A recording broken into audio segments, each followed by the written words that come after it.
Hey, everybody. My name is Dane Sanders, and I welcome you to Fast Track Coaching. This is, I think we're episode like 164, 165. We've been doing this for a long time. And the purpose of these calls is basically, it's an excuse for me to have conversations with some pretty amazing people.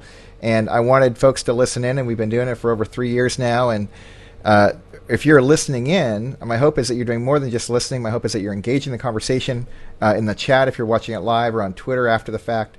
But the point is for you to be moving your business and your creativity just a little bit further this week. And if this conversation contributes to that, then it's a win.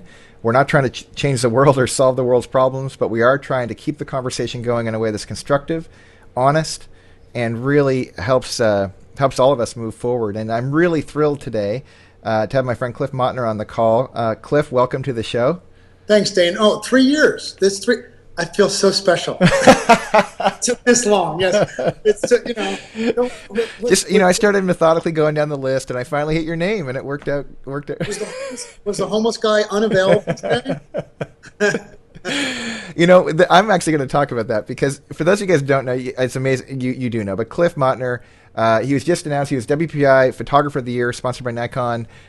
He's been. It's funny. I was just watching a thing with Zack Arias on Creative Live the other day, and Zack was talking about his esteem for you. Like, you are esteemed across genres, across Zack.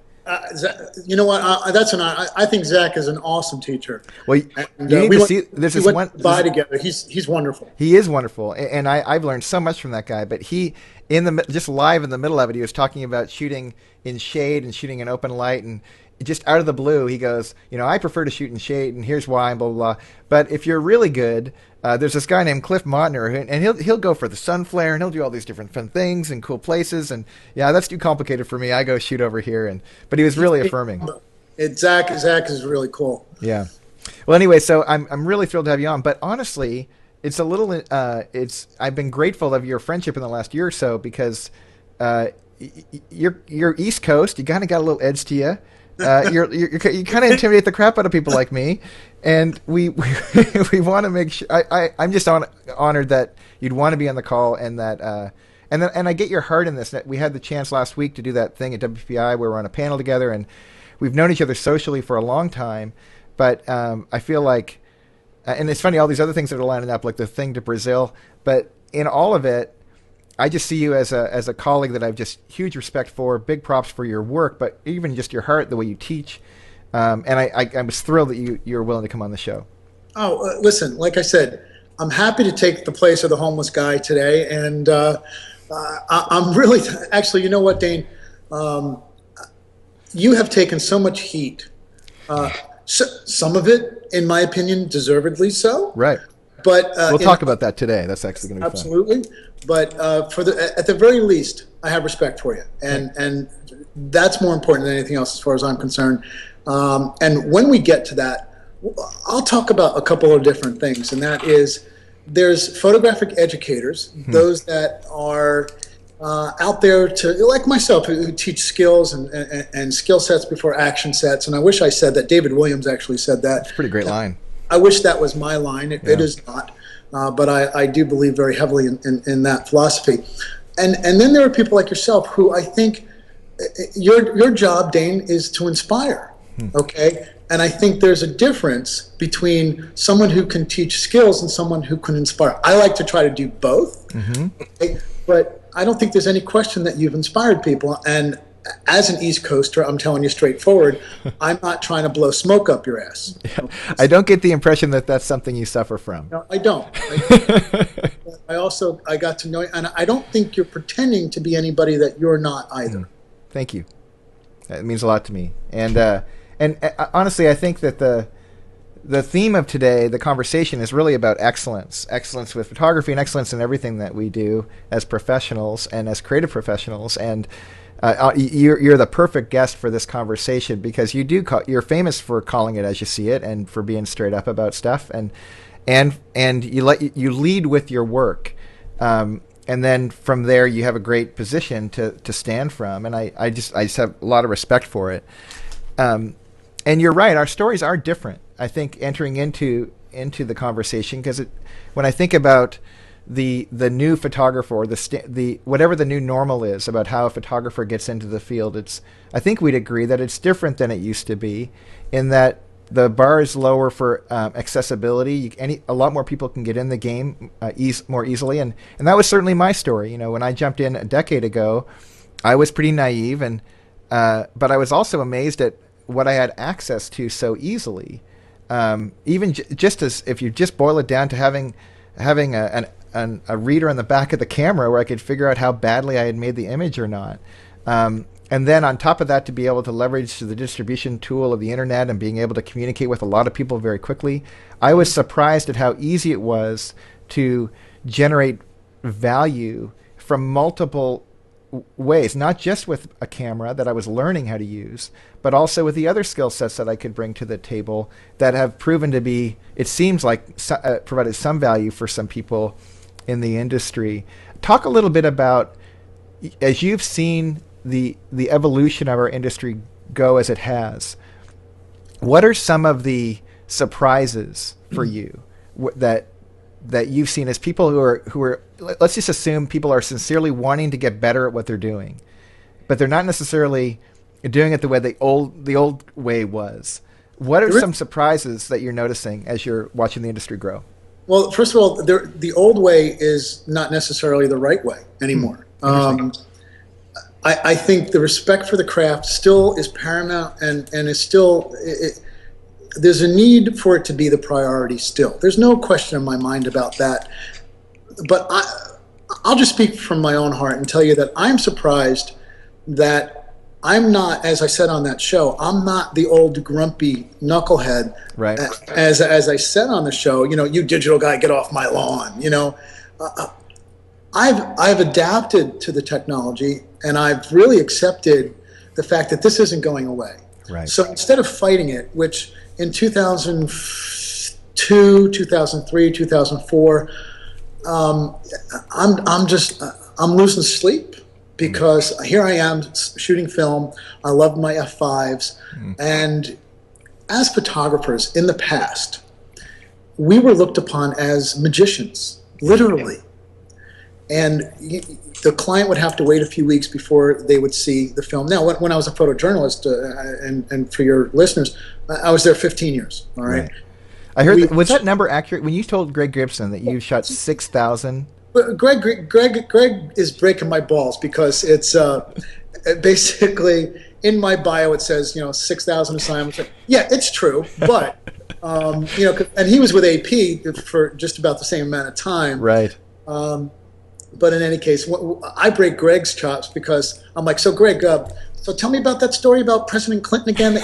3,000 times. It's like my ears are bleeding because you're telling me again. Right, right. But Greg is one of my best friends. But yeah, that number's accurate. But that was my former life. Mm-hmm. But when we would shoot on assignment, we'd have to come back. We'd soup the film, and then there it is. Mm-hmm. My point is, photographers were looked upon as these magic technicians, almost looked upon as magicians. Mm-hmm. And when digital came into the to the forefront, now with everybody with the iPhone camera, the magic is gone. The magic has been revealed. It's almost as if someone like David Blaine is completely exposed, and everybody understands how he does his tricks. So because of that, the skill set has to be even higher, and the bar has been set. So even someone like myself, I've got to keep getting better. So here's where I was going with this. I've embraced the technology to the point where I said, you know what? You can't beat them, join them. And I think the digital element has made me a better photographer in every aspect. It has helped my skills. It's helped my business. And instead of going kicking and screaming, I've evolved, I've adapted, and I'm still evolving. I still believe I need to get better. I'm still trying different things. I'm still, I'm never satisfied with my work. I'm a complete knucklehead this way. I'm always looking at my work and criticizing it. So for me, the digital, revolution has only helped my business. So I'm not going to sit here and say, damn this digital garbage, and because it's only helped me. Well, it's funny, people weren't watching our pre-conversation before we started, but one of the things that in my own journey that has been also a surprise has been, I guess it's been about a year and a half, 2 years ago. I started in weddings, really came to a conclusion that I was, my lifestyle with my wife and my kids was not fitting with the wedding exclusive market, and really needed to expand what I knew, and decided to become a student. And I told the story before. I don't think you've heard it before, though. But last January, I guess it was like a year and a half ago, I went to Jared Ghionis' workshop. And I did it as a student. And it was it was a pretty surreal experience, because I walked into the workshop, and I knew Jerry, Melissa, but I didn't know any of the students, or very few of them. But they all knew who I was. And it was this kind of cool moment. It was a little embarrassing in a second, but they walked in, they all knew my name, and it was, hey, how's it going? And they're like, what are you doing here? And I'm like, yeah, I'm a student and just glad to be here. I got a lot to learn. And they're like, okay, they thought I was a guest speaker or something like that. And that clearly wasn't the case. And the first thing we did was we did portfolio review, and we proceeded to pull up, and Jerry picks me, and I go one of the first, and he pulls my images up and he rips me a new one, and in front of everybody. And it was this moment, it was a decision moment in my gut of, what am I here for? And he almost kind of gave me this look of like, are you going to, what are you here for? Like, he really asking me. And I was like, I want more. Like, I didn't come here to mess around. I came here to learn. And he, we went on, and internally I'm having this internal conversation of like, well, there goes my popularity with these, dozen or so people. But the irony was, the people came up to me afterwards, and they're like, it was like it gave them permission to really get serious about what they're doing. And bigger picture than all that crap, it was just, for me, it was the dawn of another season in my career where I could go, look, if I'm going to seriously be a craftsman, I got to never give up the learning of the craft. And it was a very stretching week. It was really cool. Learned a ton. Kind of ruined my photography for about 3 months, because I tried to be like Jerry, and then I went back to what I wanted to do. Good luck with that. Yeah. Yeah. Right. But it's really launched a theme. Like my hope, honestly, we talked a little bit about this before, but I'm going to take you up. I would love to come to your workshop and learn from you. And I think it's one of those deals where, I think it would be shrewd for everyone. In fact, Jerry was even talking about how he went and took Dennis Reggie's workshop, and and I can't imagine a more opposite style than Dennis and Jerry. But for him to take it on as an appreciation, like, I'm going to put myself in that posture and position. It seems like the kind of thing that all of us should be doing as photographers. Would you agree with that? That this is kind of an ongoing, like, you never stop in this process? Well, not only do I agree with it, Dane, but I've been saying this, forever. And I think, and again, you wanted me on for not necessarily, not confrontation, but not at all, sort of an edge. And I'll tell you this, and I would never say anything to somebody that I wouldn't say to their face. I think in certain respects, some of the ways you've gone wrong, which and in all, like Ricky Bobby, let's talk respect. Let's talk about it. You can get away with anything by saying in all due respect. So in all due respect, when that book of yours came out, yeah, I think people viewed it as, hey, screw the skills. Right. Okay. Just be you. Put yourself into this. The photography is about you and your person. And I'm sorry, but I smelled bullcrap. I did.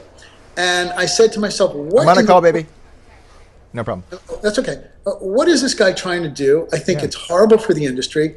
And you said something before that struck me. You said, there goes my popularity with these students. But I'm going to tell you that you shouldn't be worried about that. You should be absolutely worried about the respect. Yeah. Okay? Well, and yeah. The respect would be more important.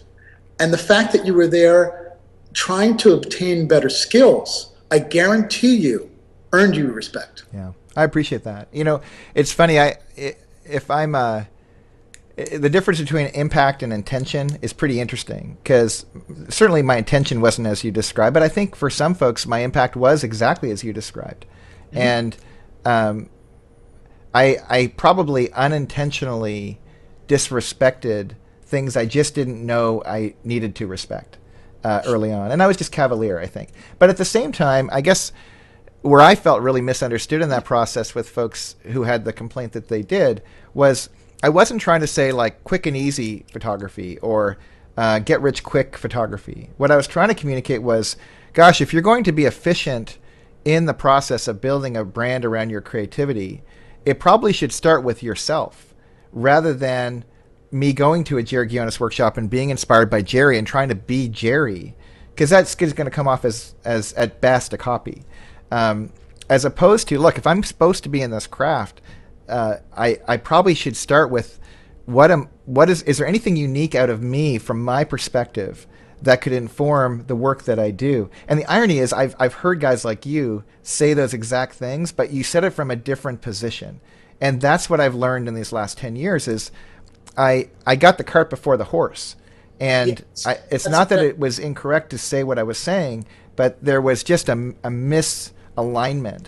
And it's been fun for me now, like fun and hard. Fun in the sense that I'm it's nice to have a decade under my belt. A decade isn't much in this industry, but it's something. And now I look at it and I go, okay, I know a little. And I never tried to teach photography skills at my workshops or any of that sort of thing. It was about leadership and business and that sort of thing. But it's fun to be in a place now where my skills actually are helpful for other photographers with a camera even. And beyond that, I have still so much to, like Jeremy Cowart and I were on a shoot, and Jeremy, I have such esteem for that guy. He's so remarkable with his vision for what he creates. And he's also super humble. And we were talking, and he was like, the reason I don't talk about any of that stuff is I can think instantly of 150 photographers that I think of as higher than where I'm at. So I don't get caught up in any of that stuff. And that's probably the best position to always put yourself in if you want to keep growing. You know, Jeremy's kind of an animal unto himself in that he's just he's just a creative heart. He's really a creative guy. When he's doing help portrait, I got a lot of respect for Jeremy, and he's a fellow Kelby training guy, so I got to give him props there. But look, I don't think it's ever too late to admit that maybe there are ways that you could have done things in a different fashion. Sure. My whole philosophy with the workshop that I teach, the Lighting and Skill Set Boot Camp, shameless plug. Not that shameless, but I would have plugged it for you anyway. So appreciate it. And I'm coming. Actually, really quickly, because I do want to make sure that keep your thought on where you're going to go. Yep. But just because I know people are going to want to hear about this, because you do your workshop. How many times a year do you do it? Maybe 4, sometimes 5, sometimes 3. And And they sell out pretty quickly. So if people want to get access to May them, it's sold out. I'll probably actually I have one spot left for May. That someone said they call back today. I'll probably do another one in July, and then I'm not going to do another one until the fall. Wow. But yeah, I'm very fortunate with that. But where I'm going with that, and this is a plug for the workshop. Again, by the way, I'm very proud of the fact that I don't email people. I don't advertise for it. If anybody, it's all viral. So, and it's all word of mouth. But the whole philosophy is based on, and this is where I was going with it, acquiring your skills first and allowing the technical elements to be innate. And then, and only then, can you develop a photographic style. Well, okay, now let's talk about this, because I'm with you. But do you have to learn it in that order? Like, why can't you back your way into it and go like I look at someone like Jeremy, and I think Jeremy Cowart, he has a lot of his style got informed by his graphic design experience. Or I could see there's a lot of things that could influence style. Does it have to be the technical aspects of photography, or what am I missing? Let me explain why. And my feeling is very strongly yes, because if you're thinking about exposure, if you're thinking about lens selection, if you're thinking about focus, if you're thinking about any of the most important technical elements, how in the world can you think about creating? It's fine to think about, have a vision, but unless you have the technical aspects innate, how in the world can you, acquire that photograph that's in your mind without understanding how to accomplish it, without the technical aspects, for example? Yeah. I'm thinking so hard about, all of the things that prevent the creative process from moving on. Yeah. So wouldn't it make sense to have the technical elements so innate that all you're thinking about is composition and things of that sort? So I don't think when I shoot. The thought process is simply, what do I want to create here? So the creative process is stifled completely when the technical elements aren't innate. That's my point. Okay, so let's keep going with this, because I'm with you on what you're saying. And I think if I could wave a magic wand, like I'm thinking of the folks that are listening in on this conversation, for example, and let's say they've not been at it for very long. Some might hear that and go, okay, so what you're saying, Cliff, is I'm not really ready to be in the game until I've hit some marker in my head of technical capacity. But since that can be like a vague space, it might be challenging to go, where is it? What? And in my experience, when I talk to photographers, and certainly my own experience, it's not been this magical, like I went and prepared and then showed up on the scene and then created. You prepare as you're creating. It's the 6,000 photojournalistic shoots that you did that set the table for you to be unconscious when you're photographing, is what I would make up. But at job 400 or 27 or 3062, you still had some headroom, even though you were developing a vision and trying to figure out, well, how am I going to take advantage of my harsh lighting conditions and turn those around to be an advantage for what I'm trying to create. That's where digital, Dane, that's where digital is the great equalizer. Because if I had shot digital from the beginning, I think the learning curve would have been much, much faster for me. Oh, yeah. Okay, so... Almost fast track. Just kidding. Just kidding. Just kidding. I'm kidding. I kid. I understand. You know, actually, I'll call it the right track. Instead of the fast track. Hey. In any case, I think that it probably took me 10, 12 years to develop a style. Yeah. But now I think it can be done in 5. Mm-hmm. I really do. I think a photographer, all right, there is no replacing talent and vision. Right. And that's something that Jeremy has. He has vision. He also has this magnanimous, humble personality that makes you just want to go up and shake his hand and just, he's a nice guy. Do you know that he was turned down from WPPI? And we talked at Photoshop World. This is true. He'll tell you. At Photoshop World, we were chatting, and we talked about WPPI. I said, no, I'm not going. I'm like, what? I said, you know what? Let me give Arlene Evans a call. I said, Arlene, there's a guy named Jeremy Cowart, and she hadn't heard of him. Mm-hmm. I said, I think his voice is worth hearing. I didn't know that much about him, but I knew about Help Portrait, and I knew about some of the things he's creating. And I said, he needs to be heard. And so that's why Jeremy was there. Wow. Because I like the guy, and I think that he's got a lot of good things to say. He's an inspiring individual, but also there's not that many Jeremy Cowarts out there who have that kind of vision. And Jeremy would probably be the first to tell you that if his technical skills were more proficient, he would be even. I can't even explain where his creative process could go, because he'd be that much better. Yeah, it's interesting. I mean, certainly, it's funny. About 3 weeks ago, I actually assisted on a job with him, and he's certainly. In fact, it's funny, on the call when we did that twit thing. Yeah. I basically said that the first assistant knew more than everybody in the room. I don't think that's quite true. He probably knew more than the first assistant, because he really is technically proficient, and this undermines my argument. Sure. He does know a lot. And even for myself, I think sometimes, because I admittedly jumped in before I figured out what I was doing, I jumped in the deep end and then figured out how to swim after. I do know how to swim on some level. But I also recognize, like, it's kind of like learning how to write. Like, I know how to write with a pen, but I'm not Hemingway. Like, it is a big jump with scribbling and coming up with prose. And in the same way, there's these moving targets of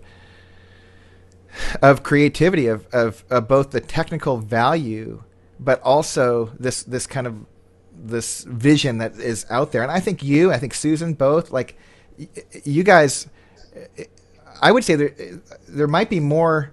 There's only one Jeremy, just like there's only one Cliff. There's only one Susan Stripling. There's only one me too. And I would argue that there's people out there who are listening who because of their internal conversations that are already really limiting. They're already saying negative things to themselves, and they're like, I'm not good as him, or I'm not good as her, and I can't make it there. Those limiting conversations have a greater impact on what they can produce than them trying to go figure this stuff out. And I'm trying to kind of grease the wheels of their internal dialogue so they might actually just go take a risk on themselves, even if they're going to screw it up. Now, there's a challenge in that, because if we're doing this professionally, that could be irresponsible. And I don't want to give the impression that everyone should just go out and become a professional. That's where I think you went wrong. Okay? Well, I say that in the book, though. I'm really clear about it, but not everybody heard me say it. No, I think that was, okay, let me put it this way. That's the perception that some people decided Absolutely. to perceive. So as long as you recognize that, and as long as, that's spelled out very clear, and in all due respect, I didn't read the book. But, I can understand where you're coming from there. And like I said before, there's a difference between someone who educates from a skill set standpoint, and an artistic standpoint, and a creative standpoint, and someone who inspires. And I think you have inspired people. I do. There's no question about it. Well, and I hope, too, at least from the graduates, at least the feedback, is that I hope that what I was actually teaching was really around building a brand, and building a brand around the creative professions. And I think that is and I was a teacher for a decade before I was a photographer. So I think sometimes all of these things are just moving targets. Like, there's great photographers who aren't really great teachers. There's stronger teachers than our photographers, but hopefully they're teaching the right kind of stuff within their scope of what they should be talking about. And all of those are increasing in varying degrees depending on what they're committed to. And I look at, again, someone like you're kind of a bugger to argue with, because you're actually a good teacher, and you're a good photographer, and you have vision, and technically you know what you're doing. But if that's the standard for everybody, that's going to be really rough for anyone to even get started. And what's ironic is there's jokers out there who picked up their frickin' iPhone and are shooting, like we talked about on the panel, who are creating stuff, and they don't even know how technically bad it is or whatever, but it is moving people. It is, and some of them are stumbling into leveraging the technology to cover for where they're not very good, and that's getting them a lot further than it ever could before. So would you at least agree that you don't have to go off into a dark space and figure it all out and then emerge, but you actually are emerging while you're figuring this stuff out? I think that that's true to an extent. Okay. And that's where the technology can be the great equalizer. Mm-hmm. I think we have to be careful, though, when we're talking about a wedding, okay? Yeah. A wedding itself. Now, it's time fine. Sensitive. It's fine to be a creative person. It's fine to go off and shoot some imagery for yourself. That's totally fair. My daughter is on it. Both of my daughters are on Instagram. I am thrilled that they're on Instagram. Yeah. It's a photographic diary of their lives. If they're not with me a few hours of the day, I can just go ahead and I can look at Instagram. And one of my daughters especially, she's all over it. Right. And I can see what she's up to. She's getting better. She's creating. Mm-hmm. She's using her imagination. And I think it's a wonderful piece of technology. Yeah. I'm all for it. Now, you're not going to shoot a wedding on Instagram. And you're not going to, so there's certain realms that you just can't take over to the wedding side.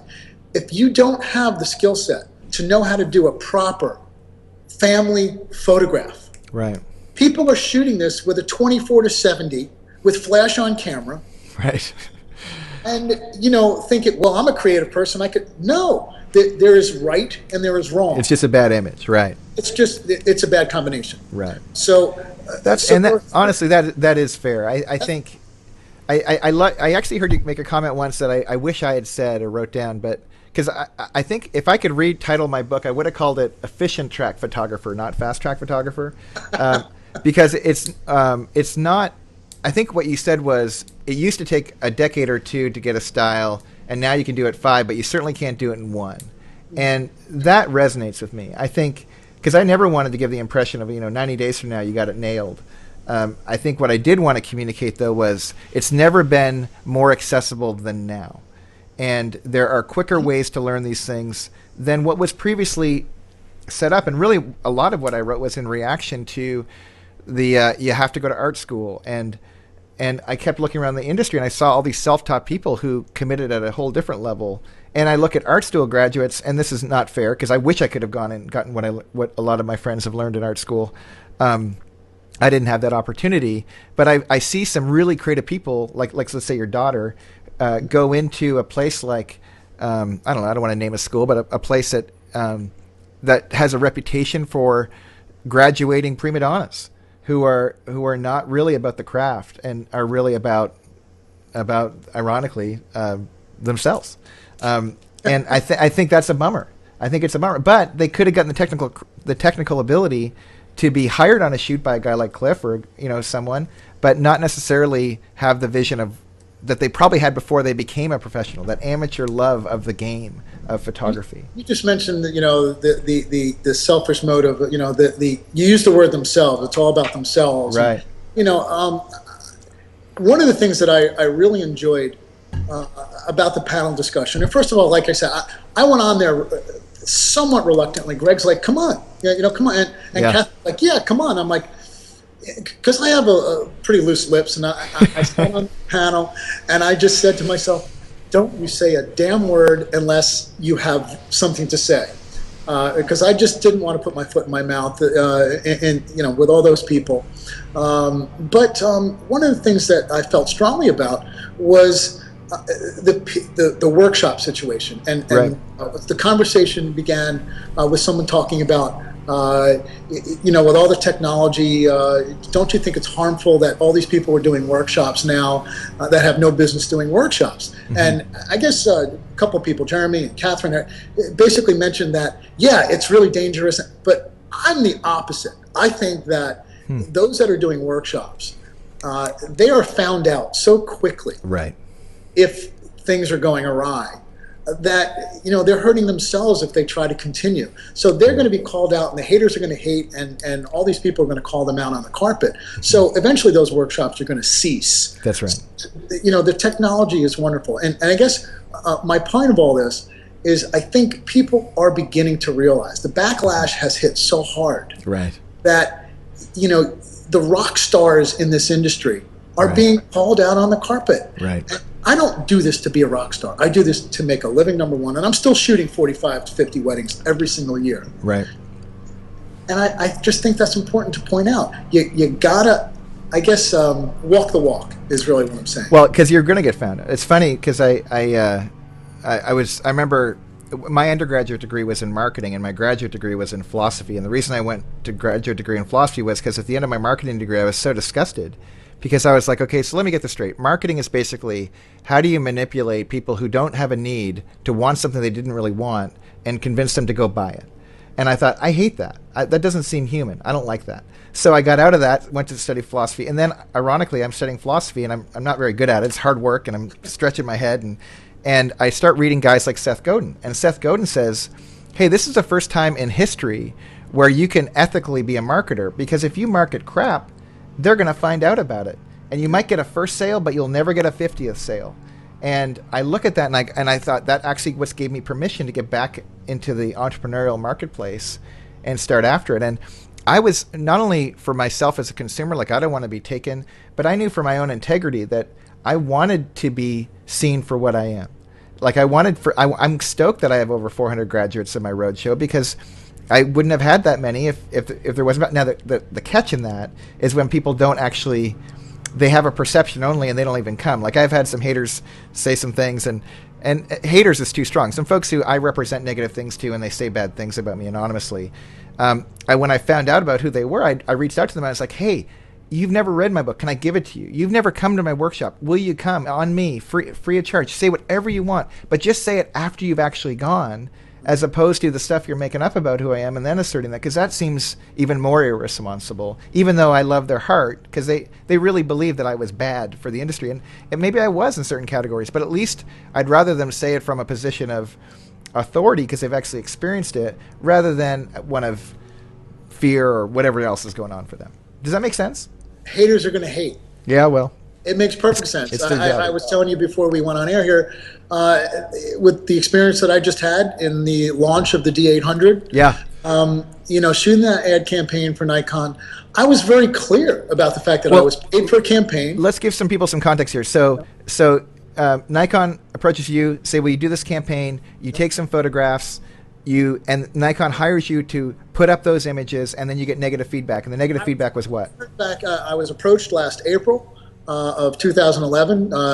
I did not know what the project was going to be. They said, we want to work with you again. I've done the flash campaign. I've done lens campaign. They said, there's something else that we'd like to talk about. Great. They sent me the non-disclosures. I said, great, I'm all in. And it was for the D800. And I'm like, this is incredible. I shoot the campaign. They flew out here, engineers and ad people and everything. So we spent 3 full days.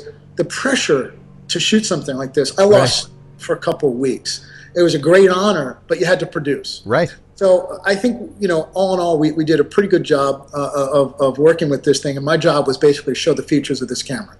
Long story short, we jump ahead. 7 months later, I had to keep this thing under wraps. And it leaked a little bit from, I think Europe leaked a few things, whatever. But this is a highly successful campaign. And I, myself and Rob Van Petten and 2 other photographers, we released some images. And Nikon released the official images, and I put some on my blog. I had 2 blog posts. And in the first blog post, I retouched some facial elements of a couple of the brides or the models. Right. And that get, everybody, 99.9% of the comments, and I had close to 200,000 people in the first couple of days view the blog. Wow. And seriously. And there was always that small percentage that was like, stop cooking your images. How dare you release these official images for Nikon, and you retouched some of these. And I'm like, these aren't official images. You want official, go to the Nikon global site. You can download full res, unretouched images.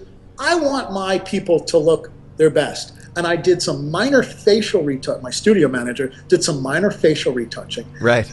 Blasted me for my images. Dane, I'm not a heavy Photoshop user. Right. All I did was some facial retouching. And then I go ahead the next day and I post some I picked out 980 pixels from a 100% crop. Right. Said this is 980 pixels from a 100% crop, and they're still unhappy. They're like, and they were unretouched. So haters are going to hate. Right. All you can do is put the best information out there, be honest with people. That's right. And that's what I've done. And I think that's what you've done. I think you've been reamed in the sense that I think people perceived you as being bad for the industry. Yeah. But if they look in the mirror, I think they need to say to themselves, what can I do to rise above that? And if you don't evolve, if you don't kind of climb on top, you know what? One of my favorite expressions, this is Lily Tomlin's quote. I was doing some research. I love quotes, business quotes. She said, even if you're winning the rat race, you're still a rat. Okay? So that is so good. That no matter what, I'm breaking my stones every day, Dane, to keep my business going in the best capacity it can be. Right. And if I sit here and things kind of go down, I'm going to blame somebody instead of looking in the mirror. And I think that's what the haters are doing. And most of the haters, by the way, they're not even full-time photographers. All they're doing is, they're pixel baiters, is what Scott Kelby is. Pixel baiters. That's Scott Kelby's word, not mine. I think it's a wonderful word. Wow. Yeah. Wow. All right, well, let's turn a corner here for the end. By the way, thank you for what you said. That was really meaningful to me in a lot of levels, ways that I don't even think I could express. Thank you.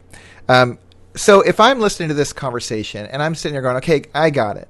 I'm convinced, based on what is being talked about here, that I need to spend the next 2 to 5 years. Like I wanted to say the next 3 months, but let's stretch it out a little bit, because 2 to 5 years starts with today and next week and next month and next year. So if I was going to make a goal of, I wanted to set myself up so that 2 to 5 years from now, I had a style that it was recognizable, that I was feeding my kids and had what do I need to be doing incrementally to put myself in the best possible position for where this industry and our world is going? If you were starting now, like knowing everything you know now, you're entering into the industry, but you actually have to start from scratch. No one knows who Cliff Mottner is. How do you spend, I guess, 3 questions. How do you spend the rest of 2012? how do you spend 2013, and how do you spend 2014? Kind of a big question, but I'd love to hear your thoughts. It's a big question, but in one word, the word is differentiation. Okay. Because there's so much homogenization out there. The quickest way to failure is doing what everybody else is doing. So if you want to fail, go ahead and build a website that looks like everybody else's. Price yourself that looks, the price structure is the same as everybody else's. Yeah. I talked in Vegas about complacency. Okay. Just because you're charging $3,500 doesn't mean you're making $3,500. So right. Photographers have to understand that the skill set to differentiate yourself, you need to get better.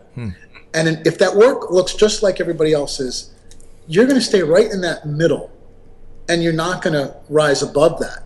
And if your work doesn't look better than others, well, then you can't charge more. And the danger, and it's taking a small step backwards, the danger of all these people, and the danger of fast track and thinking that you can just come jump in, is that the expectations of the client was lowered. And so when people looked at that work and said, that's the work of a professional, right, that was dangerous. And that's where I think, some of the people that followed, the philosophies of fast track, or maybe let me say it this way, took some of the, or misconstrued the message of your book. And took it and interpreted it the way they wanted to interpret it, meaning I can do this right now without all those other things and without doing my due diligence. Right. The expectations of the client was lower. Prices became, lower. I haven't raised my prices in a few years. I haven't lowered them either. Right. But that's the danger. So differentiation, first and foremost, you do it by getting a different style. You do it by, here's a biggie, oh, what a novel thing, customer service. Right. At the wazoo.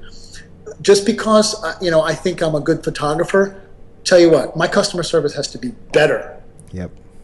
And, taking care of those clients and not being complacent. Just because you've had a good year doesn't mean it's going to continue. Yep. Just because you've made it, guess what? Doesn't mean you're going to stay on top. So it's those types of things, and it might be my 800 wedding, but it's there first. Yeah. So, it's the attitude, it's the skill set, it's the brand, as you say. And my brand, I want it to be the highest quality work with the highest quality customer service that accompanies it. So for the photographers out there, yes, take my workshop, just get better any way you can. Okay, make your work different. Period, and have it be noticed by the client. And for those that are listening, the industry people, who gives a crap? That's right. I want to show you something, if I can, really quick. All right. Back here, I've got these awards back there. Right. All sitting back there. Yep. But I've got, for a couple of years, I had the Grand Award for Photojournalism sitting there, and I had this next to it. It sits right next to the picture that won the Grand Award, and right there somewhere. Yep. It's Best of the Knot for 2007. Okay? It's a joke. Nothing against the knot, but when photographers come in here for the work, they're going, ooh, the Grand Award, ooh, all these, first place, second place, great, WPPI awards. Right. I'm proud of them. I'm not belittling them at all. No, I got it. You take it seriously. I get it. Next to it, I have the 2007 Best of the Knot. When brides come in here, what do they say? Give a crap about the WPPI. They're like, ooh, he's Best of the Knot. So I'm just trying to tell people, just because you are doing well within the industry and have respect within the industry, that doesn't mean jack to a client. That's exactly right. I think I'm hearing a couple things of what you're saying, and I want to make sure I got it right. One is differentiate, be unique, find a way to stand out from the crowd, and absolutely with you on that. The idea of taking care of the customer totally makes sense, and taking a methodical, ongoing approach to improving your craft, like that doesn't end. That all of those things make a ton of sense. The last piece in particular, though, is really striking to me because, away from the industry conversation, ultimately, and it relates, I guess, to customer service, but in my portrait market, for example, it's 1,000 homes around my neighborhood that I'm committed to, and it's why we moved to this neighborhood, and I'm after it. And I know that especially in a tight neighborhood like this, if one person has a negative experience and they talk about, I'm ruined, like I'm done. And my reputation's on the line every single day. Like there's never a day off. And to be concerned mostly with that, and literally like this much, if not nothing, with what our industry is doing, would probably be the shrewdest thing I could do with my business, if I'm really committed to my business. Like I think of Jim Kennedy out here in California. Great example. Great example. I mean, the guy does 300 weddings a year. Great business person. Yep. And he's committed to it. He spends a big chunk of his payroll, whether himself or his people, week in, week out, they're meeting the catering managers and they're working the relationships, and he's making sure that everybody from bride all the way up the food chain get how committed he is to their well-being, and it pays off. He owns Orange County. He's a phenomenal example because he could care less about speaking. Totally. And he's making more money than all of us. Mm-hmm. I'm happy. I've got my business. I'm going to shoot my close to 50 weddings this year. I'll do my workshops. I take care of my daughters, Samantha and Allison. Mm-hmm. They're them and Susan are the most important things in the world to me. So I got that.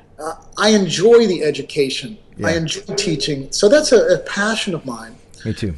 But quite frankly, Dane, people that are listening, people that care, they have to understand that when we go to WPPI, and it's a wonderful time. I've got friends from all over the world. I spent a week with Marcus Bell, who's one of my closest friends in the world, and Greg, and get to see people like yourself and Jerry and all these friends. But it's BS. Right. It's not reality. And then we go back to work. Exactly. Every 5 seconds, I'm at the Purell station. Because I know that, shaking all these hands is going to get me sick eventually. And you come back to reality, and guess what? Taking care of the clients. Jeff Bezos, all right, Amazon.com. Quote from him. In the old analog world, and I'm paraphrasing, in the old analog world, if you mess up with a client, that client might tell 6 people. In the digital age, it's 6,000. Yep. He said this several years ago. What's it now, 60,000? No kidding. So you got to take care of the people. And I don't do any advertising anymore. I don't do any magazine advertising. Once in a while, I guess my blog is really it. That's why you're still not the best in the knot, by the way. Side note. I admit, absolutely. But, the knot's a great place to find votive candles. And I actually saw this. Why go to the Four Seasons? Because this other hotel, they serve filet also. So does Outback. That's great. Exactly. Let's have the wedding in Outback. I think it's first class. Nothing against Outback. No letters. Kidding. I like the Australians. I'm with you. Yes, that's right. No rules, just right. That's right. Hey, Cliff, just so you know, I am so grateful for you being on the show, and I know it says you're a stand-up guy, dude, straight up, and I just can't thank you enough for being on the show, but bringing it. I'm emotional about it. I don't know why I'm so emotional about it, but honestly, dude, our industry. I whooped you in the past. That's well, all. Whatever. Our industry needs you, man. Our industry needs you because you're a leader. And I think, and not just you, I think the biggest gift I got, I've probably given too much homage to the whole process, the hater stuff, but the gift I got from the haters, and it was a real gift, was I had a chance to look in the mirror. And I think I was just radically out of balance. I was overwhelmed with the response to Fast Track and how things went in 2010. And I was entirely out of balance. And it wasn't until that wake-up call showed up. It really was a gift for me, a painful one. But now with a little bit of perspective, I can go, what I did wasn't bad. It actually was a good contribution. It was just incomplete.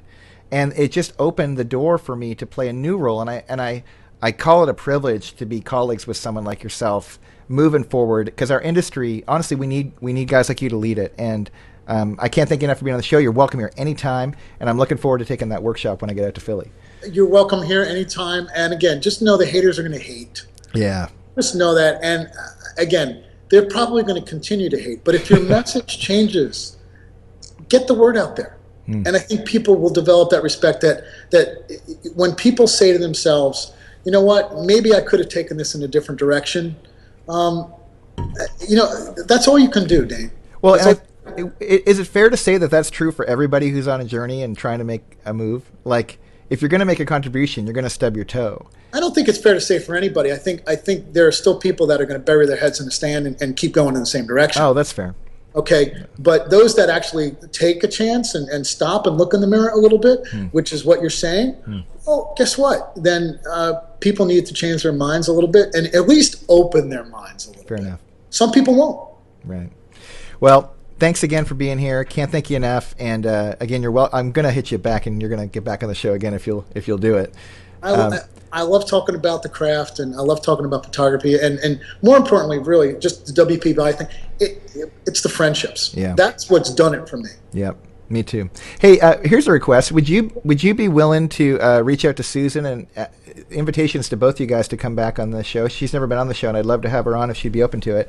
And next time, I'd love for us to spend next time for both you guys we'll do a little screen share and actually start pulling up your work and actually talking about some specific things around what you're accomplishing with your camera, because I think increasingly that could be a real value. And because technology is allowing for it more, when we have you back on, I'd love to do that. That absolutely, I'd be happy to do that. Awesome. And that's easy to do. That's a yes. All right.